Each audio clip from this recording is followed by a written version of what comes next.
I think one thing that to be able to, I wish I had known, is everybody masturbates because that's part of life, you know? Yeah.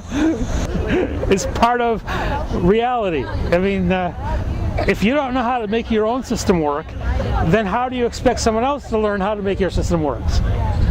Just go, take the time and learn, take the time to value each other, to develop a foundation for a relationship before you're intimate.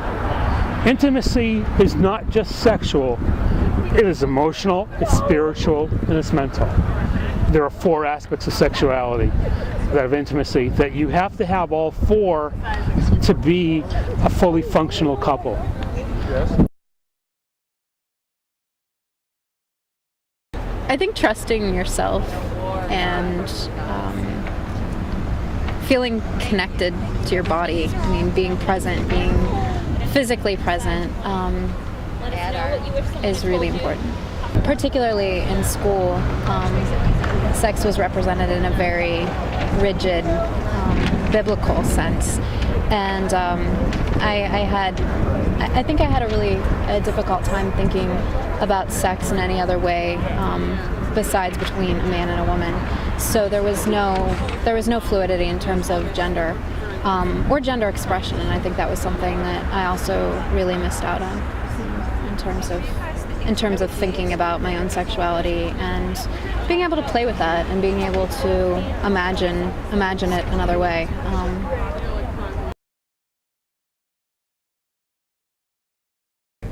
Self-control. Being able to say what you do and don't want on a lot of levels, both emotional and physical. You don't have to love someone to have sex with them. That's true. That's another one that would have been nice to hear. That there's a primal thing behind it as well It's as all emotional. instinct. Like, I don't know. Self-confidence. Confidence is huge too. To be able to get what you want out of a situation, or if you whatever the situation you had. And not so much saying yes or no to having sex, but yes or no to what you feel is comfortable during the whole sex itself. Is Getting what you want. That's what would have been more useful to know. Yeah, that would have been great. So it's okay to have a conversation with the person that you're seeing. Yeah, being able to communicate is something that nobody learns. Communication! But Yeah, not so throughout much experience. communication as in like what's your favorite color, what's personal stuff about you, but like what do you want out of this in a physical, emotional way for the moment.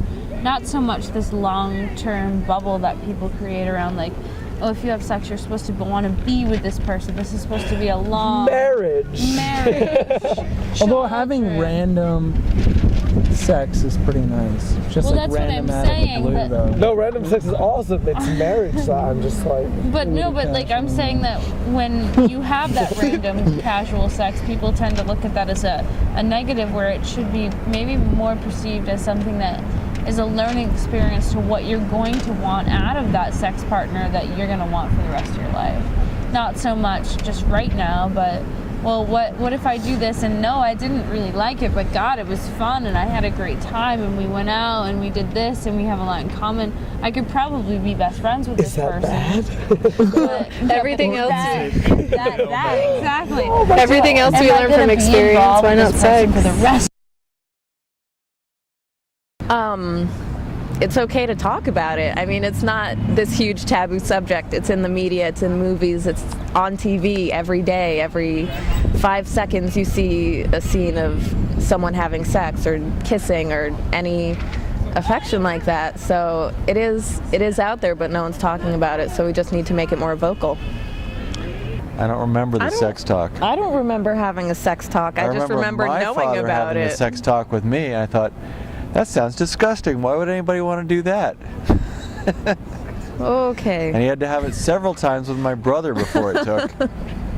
Well, here's my perspective as a 52-year-old. There's so much more terrifying things out there related to having sex. This just wasn't a factor when I was Ariel's age. It's terrifying being a parent. I mean, I don't know everything. And I never had to be worried about as many things as a person the age of my children, which range from Ariel to others who are, the oldest is 25. So what a different landscape from in my youth. Take it easy. Be casual. Make the information matter of fact. Don't attach stigmas. Make the information neutral. Just lay the facts out there. Not too soon, but not too late.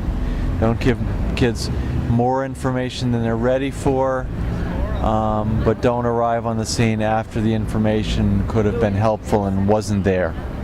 A lot of kids from my town did not have good home lives, so their relationships kind of spun out of control and became dangerous in some situations, but some of them realized that what their parents had going on was not how it had to be for them.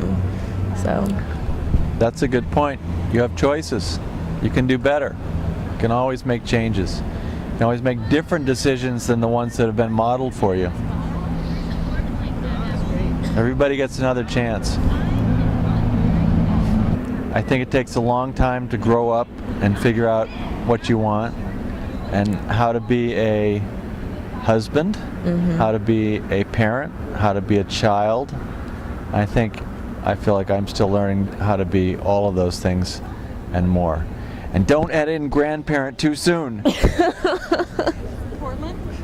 I got enough on my plate. we have plenty of time for that.